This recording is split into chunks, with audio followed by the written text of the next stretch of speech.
श्री स्वामी समर्थ. यंदा 30 एप्रिलला आहे ती म्हणजे अक्षय तृतीया. अक्षय तृतीयेचा दिवस हा अत्यंत खास मानला जातो आणि अक्षय तृतीया येण्या अगोदरच आपल्याला घरामध्ये काही वस्तू या खरेदी करून आणायच्या आहेत, ज्यामुळे आपल्या घरामध्ये सुखसमृद्धी येईल आणि आपल्या आयुष्याचे सोने होईल. आपल्या घरातील धनासंबंधीच्या पैशासंबंधीच्या ज्या अडचणी आहेत तर त्यासुद्धा नष्ट होतील. अशा कोणकोणत्या वस्तू आहेत ज्या आपण अक्षय तृतीया येण्या अगोदरच खरेदी करून घरामध्ये आणायच्या आहेत आणि अक्षय तृतीयेच्या दिवशी या वस्तू आपल्या घरामध्ये स्थापित करायच्या आहेत. कारण अक्षय तृतीयेच्या शुभमुहूर्तावरती केलेले प्रत्येक काम अक्षय राहते, ते कधीही विनाश पावत नाही. या दिवशी आपण कोणकोणत्या वस्तू खरेदी करू शकतो त्यापैकी पहिली वस्तू आहे ती म्हणजे माता लक्ष्मीची मूर्ती किंवा माता लक्ष्मीचा फोटो. आपल्याकडे देवघरामध्ये अजूनही माता लक्ष्मीची मूर्ती नसेल तर ती आपण या दिवशी नक्कीच खरेदी करू शकतो. मूर्ती घेताना ती पितळेची किंवा पंचधातूची असावी. त्याचप्रमाणे ज्या मूर्तीमध्ये माता लक्ष्मी ही बसलेली आहे तर अशी मूर्ती घ्यायची आहे. चुकूनही उभी असलेली माता लक्ष्मीची मूर्ती घेऊ नये. त्याचप्रमाणे आपण या दिवशी चांदीचा शिक्का खरेदी करू शकतो. चांदीचा शिक्का खरेदी करताना सुद्धा मध्यभागी बसलेली माता लक्ष्मी, एका बाजूला गणपती बाप्पा, एका बाजूला सरस्वती, तर असा शिक्का आपण घेऊ शकतो. किंवा मध्यभागी माता लक्ष्मीची प्रतिमा आणि एका बाजूला शुभ, एका बाजूला लाभ, तर असे लिहिलेले आहे. तर असा चांदीचा शिक्का सुद्धा आपण खरेदी करू शकतो आणि देवघरामध्ये ठेवू शकतो. त्या शिक्क्याला हळदी कुंकू, अक्षता, फुलं आपण अर्पण करू शकतो.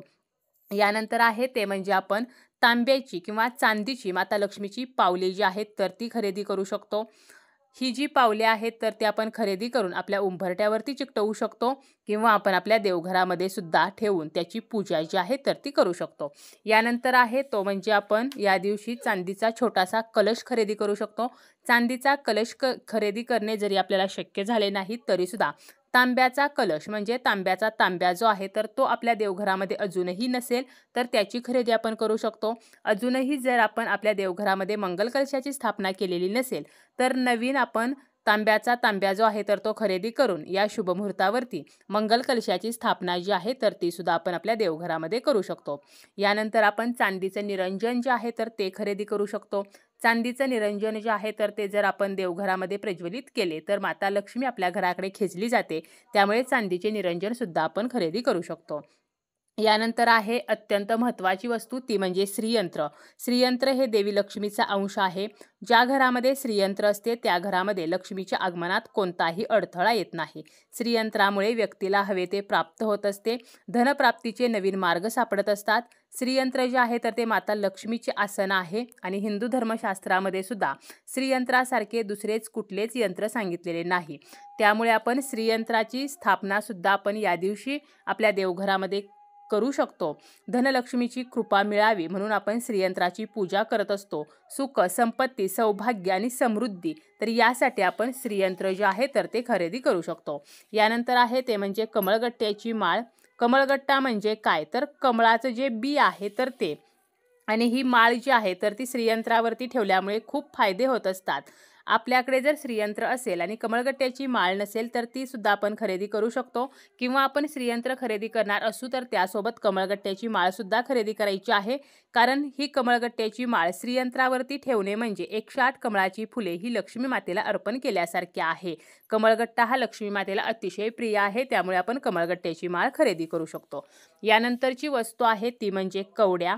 कवडी जी आहे तर ती माता लक्ष्मीला अतिशय प्रिय आहे. कवड्या ज्या आहेत तर त्या धनदायक मानलेल्या आहेत. कवड्यांना अनन्यसाधारण असे महत्त्व आहे. तर लक्ष्मी प्राप्तीसाठी आपण कवड्यांची खरेदी करू शकतो आणि आपल्या देवघरामध्ये त्याची स्थापना करू शकतो. कवड्या घेताना आपण शक्यतो पिवळ्या रंगाच्या कवड्यांची खरेदी जी आहे तर ती करायची आहे. माता लक्ष्मीची अखंड कृपा राहावी तर यासाठी आपण या कवड्यांची खरेदी करायची आहे. त्याचप्रमाणे आपण कवड्या खरेदी करताना 5 किंवा 7, 11 या संख्येमध्ये करायच्या आहेत. आपण आपल्या तिजोरीमध्ये सुद्धा कवड्या ठेवू शकतो. त्याचप्रमाणे आपला जो मुख्य दरवाजा आहे तर त्याला आपण कवड्यांचं तोरण जे आहे तर ते सुद्धा या दिवशी खरेदी करून लावू शकतो. त्यामुळे कवड्यांचं तोरण जे आहे तर त्याची सुद्धा आपण खरेदी करू शकतो. यानंतर आहे ते म्हणजे कुबेर यंत्र. कुबेर यंत्रामध्ये भरपूर ऊर्जा असते. घरामध्ये जर पैसा येत नाही किंवा आलेला पैसा टिकत नसेल तर घरामध्ये आपल्या सदैव पैसा जो आहे तर तो टिकून राहावा यासाठी कुबेर यंत्र जे आहे तर ते घरामध्ये उत्तर दिशेला स्थापित करायचं आहे. यामुळे आपले भाग्य जे आहे तर ते उजळते. आपले जर दुकान असेल किंवा व्यवसाय असेल तर त्या ठिकाणी सुद्धा आपण हे कुबेर यंत्र ठेवू शकतो. यानंतर आहे ते म्हणजे गजलक्ष्मी. गजलक्ष्मी म्हणजे काय तर हत्तीच्या छोट्या छोट्या ज्या मूर्ती असतात तर याची खरेदी आपण या दिवशी करू शकतो. लक्ष्मी प्राप्तीसाठी आपण आपल्या घरामध्ये गजलक्ष्मीची स्थापना करत असतो. गजलक्ष्मी घेताना नेहमी त्या 2 या संख्येमध्ये घ्यायच्या आहेत. म्हणजे फक्त 1 गजलक्ष्मी न घेता 2 गजलक्ष्मींची खरेदी आपल्याला करायची आहे. छोट्या आकाराच्या, सोंड वर असलेल्या आणि त्यांचे पाय जे आहेत तर ते पुढे मागे असलेल्या तर अशा गजलक्ष्मींची खरेदी करायची आहे. त्या गजलक्ष्मीच्या मूर्तीवरती वस्त्र असावे ह्याची जी काळजी आहे तर ती आपल्याला घ्यायची आहे. यानंतर आपण या दिवशी गोमती चक्राची खरेदी करू शकतो. गोमती चक्र जर आपल्या घरामध्ये असेल तर सर्व समस्या दूर होतात.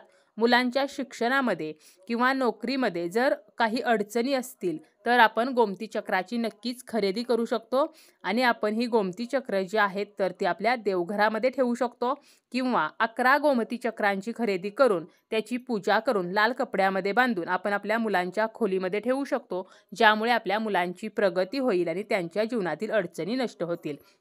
यानंतर आहे ती वस्तू म्हणजे दक्षिणावर्ती शंख. हिंदू धर्मशास्त्रानुसार घरामध्ये दक्षिणावर्ती शंख असेल तर त्या घरामध्ये सदैव धनसमृद्धीचा वास असतो. वास्तुशास्त्रानुसार जर दक्षिणावर्ती शंखाची विधीपूर्वक पूजा आपण केली आणि लाल कपड्यामध्ये गुंडाळून तो जर घरामध्ये ठेवला तर घरामध्ये पैशाची कमतरता भासत नाही आणि सर्व वास्तुदोष सुद्धा दूर होतात. त्यामुळे दक्षिणावर्ती शंखाची स्थापना सुद्धा आपण या दिवशी आपल्या घरामध्ये करू शकतो. यानंतर आहे ते म्हणजे धातूचे जे कासव असते. बघा प्रत्येक मंदिराच्या बाहेर आपण पाहतो की कासव जे आहे तर त्याची प्रतिमा असते. भगवान कुबेरासोबत घराच्या उत्तरेस जर कासव आपण ठेवले तर याचा अधिक प्रभाव असतो. कासवाला रक्षक मानलेले आहे. धातूचे जे कासव आहे तर ते संपत्तीचे प्रतीक आहे आणि असं हे कासव जे आहे तर त्याची सुद्धा आपण खरेदी करू शकतो आणि आपल्या घरामध्ये त्याची स्थापना जी आहे तर ती करू शकतो. यानंतर आहे ते म्हणजे मेटलचं स्वस्तिक चिन्ह. आपल्या मुख्य दरवाजावरती अजूनही जर आपण स्वस्तिक चिन्ह लावलेलं नसेल तर आपण मेटलचं स्वस्तिक या दिवशी खरेदी करून आपल्या मुख्य दरवाजावरती लावू शकतो. स्वस्तिक चिन्ह नकारात्मकता नष्ट करण्याचे काम करत असते. त्याचप्रमाणे आपल्या हिंदू धर्मामध्ये स्वस्तिक चिन्ह हे अतिशय शुभ चिन्ह आणि पवित्र चिन्ह मानलेले आहे. त्यामुळे आपण स्वस्तिकची खरेदी करू शकतो. अगदी सर्वसामान्यांना परवडेल तर असं हे स्वस्तिक चिन्ह आपण खरेदी करू शकतो. यानंतर आहे ते म्हणजे आपण कामधेनू गायीची मूर्ती जी आहे तर ती सुद्धा या दिवशी खरेदी करून आपल्या घरामध्ये त्याची स्थापना करू शकतो. घरामध्ये आपण जर कामधेनूची मूर्ती ठेवली तर समृद्धी, संतती आणि आरोग्याची प्राप्ती आपल्याला होत असते. कामधेनू म्हणजे काय तर इच्छा पूर्ण करणारी गाय आणि म्हणून आपण अशी कामधेनूची मूर्ती आपल्या घरामध्ये स्थापित करू शकतो. यानंतर आहे ते म्हणजे अन्नपूर्णा देवीची मूर्ती. आपल्याकडे अजूनही अन्नपूर्णा मातेची मूर्ती नसेल तर आपल्या स्वयंपाकघरामध्ये किंवा देवघरामध्ये आपण ही अन्नपूर्णा ठेवू शकतो आणि ही अन्नपूर्णा जी आहे तर त्या मूर्तीची आपण खरेदी ही या दिवशी करू शकतो आणि आपल्या घरामध्ये त्याची स्थापना करू शकतो. ज्या व्यक्तीला खऱ्या अर्थाने अन्नपूर्णेची साथ आहे किंवा अन्नपूर्णेचा आशीर्वाद आहे तर त्याचे घर हे नेहमी धान्याने भरलेले राहते. तर अशी ही अन्नपूर्णा आपण या दिवशी खरेदी करू शकतो. यानंतर आहे ते म्हणजे मोरपीस. मोरपीस जे आहे तर ते आपले भाग्य बदलू शकते. त्यामुळे आपण मोरपीस जे आहे तर त्याची खरेदी करून आपल्या घरामध्ये ठेवू शकतो. मोरपिसामुळे आपल्या घराच्या उत्पन्नामध्ये वाढ होत असते. यानंतरची वस्तू आहे ती म्हणजे बासरी. चांदीची बासरी जी आहे तर याचे विशेष असे प्रभाव आहेत. त्यामुळे शक्य असेल तर त्या व्यक्तींनी चांदीची बासरी खरेदी करावी आणि जरी चांदीची बासरी खरेदी करणे शक्य नसेल तरी बांबूची बासरी खरेदी करावी आणि आपण आपल्या घरामध्ये ती ठेवावी, ज्यामुळे पैशाच्या कोणत्याही अडचणी येत नाहीत.